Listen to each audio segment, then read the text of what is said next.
Sanibonani ninjani, sondelani ke ngani zakwethu, ngethemba ukuthi niyaphila. Welcome back to our channel, KZN Podcast, my channel, your channel, our channel, Sia Channelese. Today we are looking at episode 6, season 8 of Uthando Nesthembu, which played last night. All right, so the episode opens where uMacele kanye noMseleku besaqhubeza ingxoxo yabo, but then ke uMseleku ends up telling uMakhumalo ukuthi hayi ngizomletha ke unkosikazi wesihlanu uMakhwela ngoba sewambona lapha kwe-TV, sengicela ukuthi ngimletheke la ekhaya. So ke uMacele uyavuma uthi I know ungamletha phela ngoba ngithi usomfazi umlobolile, asikatshengiswa ke ama lobolo negotiations nangempela ke bayavumelana. But before they get there, they were just sorting the issues nje ezithile ezikhona, whereby uMacele ekade etshela uMseleku ukuthi hey angithandi indlela owenza kubukeke ngakhona kubantu engazuthi mina nje ngunkosikazi ongela lutho futhi ongenzi lutho la ekhaya, o useless nje ohlala ngokuphiwa. If ukuthi ke futhi uMakhumalo kanti uyacontributor, ngitsheleni phela siyamxoxela nokuthi kune weave uMakhumalo waveza la ku television wathi uyamupha yona kodwa ube wamphuca wayithatha. Hayi ngeke yabona lento esithembu engazuthi it's not make sure ke if that's the case. So ke utshela indoda yakhe ukuthi hayi nani lento ukuthi kube ngazuthi uMakhumalo ukukhula lenzayo lekhaya, yebo ngiyavuma ke if kodwa ukuthi ke kukhona kwenzayo, I think maybe I deserve to know or to be told because mina angazi, ngizibona sengathi nje ngomuntu owondliwayo. And then ke uMseleku udecide ukuthi athi kuMacele ngiyaxolisa. UMseleku uxolisa kuMacele uthi angixolisi just because ngiyafuna ukuxolisa, but sengifuna le conversation iphele ngoba if ukuthi angixolisi izolokhu nje siqhubekile nje kanje ingayindawo. When then we see uMseleku ke useyahamba ke uyopreparela ukuthi athathe uMakhwela azomletha ke kuMacele ukuze ambone. But before he does that, he passes kubo kaMakhumalo la ezalwa khona ubaba wakhe. Uyafika khona uzosho nje ukuthi hayi mkho wami angizile ngokuningi but ngizokhuluma nje, ngizosho ukuthi hayi cha indodakazi yakho isasiphethe kahle lapha ekhaya, hayi nje ukuthi siphethe kahle iphinde futhi ihloniphe and iyakwazi ukwakha umuzi. Atsheleke uMseleku atshela ubaba kaMakhumalo ukuthi nifundise kahle, yisiphethe lesasithembu futhi izinto eziningi ezenzayo ngibone ngazothi cha isitshelwe naba phansi ukuthi ayiwakhe lo muzi iuqinise. Yasuka ke lapho ke uMseleku unikeza kubaba kaThobile ke isilwane esiphilayo esisho esimkhombisayo ukuthi cha ngempela ngizoncoma nje alukho lubi, angizile ngokuzokhala. Bese ke emnikeza ke imfu athi hayi baba nansi imfu ngicela nje udle nomndeni nidle isobho unikeze nomama wasekhaya ngizotshengisa inhlonipho. Ubaba kaMakhumalo looks very younger, looks a bit younger than uMseleku, and then also not just a bit younger than uMseleku, ubukeka futhi enenhlonipho nje kakhulu, enamahloni, it's a bit way like kind of weedish, like nje mombuka angazi ngizothini kodwa futhi ngazuthi ubaba kaMakhumalo wakwamsebenzela uMseleku kudalo, you know, into enjalo. So it doesn't sound very nice momuzothi endodana ethi mkhwenyana angazi kanjani. Ayike bese beyamlethela ke uMseleku ke nokudla ke kubo kaMakhumalo ke bamkhiphela isithebe phela njengomkhwenyana owayishaza phelela adle. Bese ke yasuke yavalelisa ke ahambe ke abuyele kulolu hambo lakhe lokuthi ube yokwenza njani, ube yohamba yolanda uMakhwela. So ukuthi kusenjalo ke we also see uMakhumalo, remember samgcina esashokekile ngokuthi ezwe indaba ekhathi etshengiswa umakhwela eTV, so uyahlangana noMangwabeke kule episode bayakhuluma. But before that sibona uMacele ihlangana nendodana yakhe uLwandle, embuza ukuthi hey wena ngeke ngabona uhleli noThobile uMakhumalo, ithini into yakho noMakhumalo? Uthi hayi no, uMakhumalo wayengitshela esho ukuthi usemthatha njengendodana endala ngoba kuzo zonke lezi ndlu kunabantu besilisa, but yena kwakhe endlini yakhe akekho umuntu wesilisa. Therefore uLwandle uzomthatha njengoba yena u-third wife, uzomthatha ke amenze the head of the house. Maceleke uthi nje shaya phansi nangonyawo namanje uthi ayikho ingane yami yokwabiwa la, uthi baba wakho nabafazi uthatha nomfazi omusha manje uMakhwela, so therefore awuyena wena wakaMakhumalo uyingane yami namanje ngisakutshela. Uyasuka ke lapho ke uLwandle shame umntana abantu uyabona nje ukuthi uphatheka kabuhlungu ngoba yena wavuma kuMakhumalo.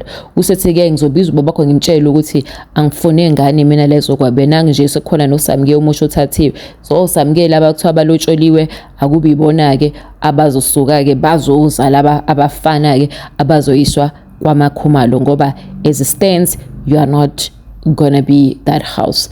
Usiyambuza ke futhi uma wakho ukuthi wena ngakubona ushaya ufuna ukushaya uSneh uzobanjwa yayithini into yakho. I love uMacele ke la ngoba uyamreprimanda umntana wakhe uthi no at this age ufuna ukushaya intombazane, nona ushiya uthi intombazane ufuna ukushaya udadewenu uSneh phela udadewenu, angifuni nokizwa lento. Uyamtshela ukuthi if ngizokuyekela manje kusho ukuthi phela uzoshaya namantombazane even though ngakaze ngizwe. That was very nice of uMacele of telling indodana yakhe ukuthi ukushaya umuntu wesifazane akukona right, akukona uhle. Yaphika kuLwandle uthi hayi ngeke ngimshaye, uthi pho manje ubanjwelani.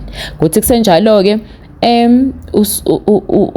uLwandle atshela uma wakho uthi yena ufuna uke eMzumbe ngoba lo muzi okuhlala kuona uSneh engathi cha akuzi kahle. Now that's the question, ngathi usinohlala nobani eMzumbe? So it means uMacele saka move eMzumbe usehlala kulelo park le sure, so umuzi wasala noSneh uyayicontrola ke lapha ya. Yikho kumandla uLwandle sefuna ukuthi njani ayohlala lapha yami. Kuthi kusenjalo ke afone uSneh, I mean uMacele afonela uSneh abuza ukuthi ngizwa kuthiwa umuzi athi uSneh ayikho lento yangibhedela uLwandle, akho umuzi obhedayo lapha ya, ngicela ngiphe 200 rand. uSneh icelela imali kuMacele. They really get along to be honest. uSneh noMacele weqinisile uSneh methi umuntu ombhekelelayo lapha ya kuleli khaya uMacele kuphela. Then Mangwabeke and Makhumalo, then they meet up at some restaurant, a Kapelozi, then they speak. Usemesethi ke usiyabuza uMangwabe ukuthi watholalena kangakayana that day sizotshengiswa ku TV ukuthi nangu uMakhwela. Uthi hayi Mangwabe cha ngabona nje ukuthi vele kulindelele ukuthi ngikhuluma okukhulu kodwa bengayona impi yami leya, ngadecide ukuthi nje ake ngiyivalele umlomo ngingakhulumi. And then Makhumalo thanks Mangwabe ukuthi hey I'm so happy ukuthi uhleli awuhambe. Mangwabe tells uMacele ukuthi ubani othi ngihlela ngihambe. Mangwabe Makhumalo says chaphela ukuthi asikezwa lutho, which makes me think, does Makhumalo really want Mangwabe to go, or bengabe nje bezicheckela nje ukuthi girl ustand kuphi, are you still standing on your words to say uyahamba, or you were just saying it yabo ushaya ihlabekisa kwindoda yakho ukuthi ufuna ukuhamba na? But then Mangwabe says hey akasena ama feelings yena alo baba lo, therefore akahamba nobidile. Two usesho kuqala vele umthombeni ukuthi yena njengoba ehlala ngasemnyango i-truck lingaba ready noma nini. And then ke we see Makhumalo ke naye kuMangwabe ke bediscussa lokho ukuthi honestly uMangwabe she's not here 100% or 50%, she just done. Then we then see umselekuke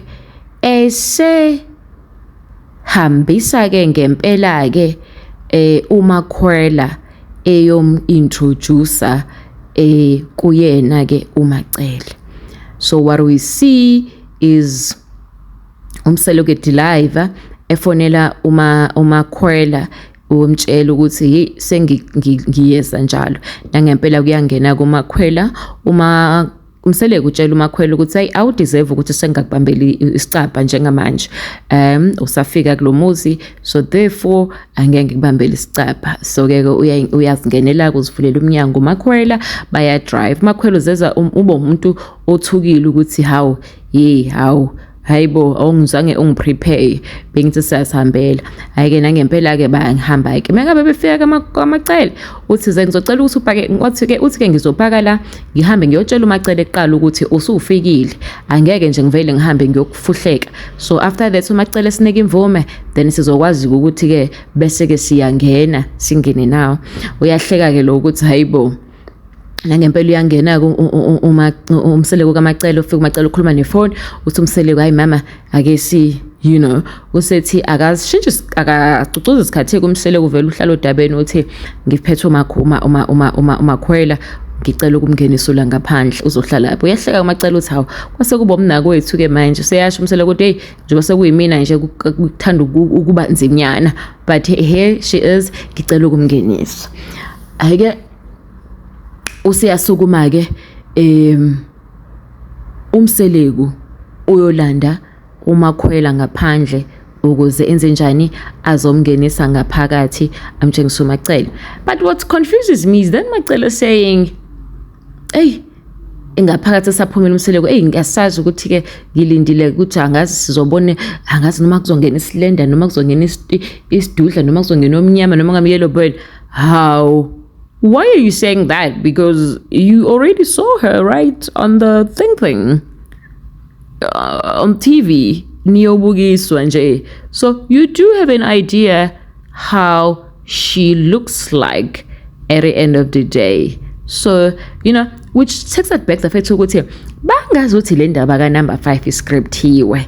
Basho kanjalo. Kubukeka kanjalo because abanye abantu bayibuza ukuthi namanje ke ngaphela kade yashutha lama episode why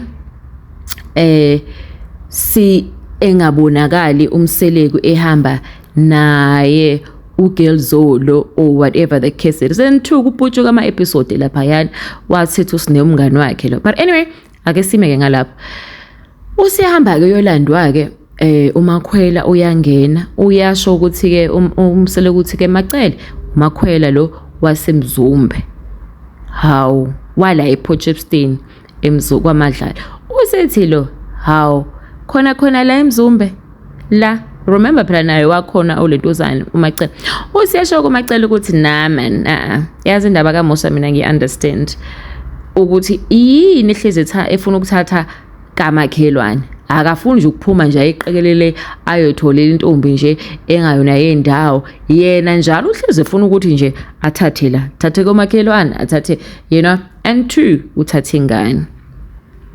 Iyaphela ke i-episode iphela ke kanjalo, but what is interesting the fact ukuthi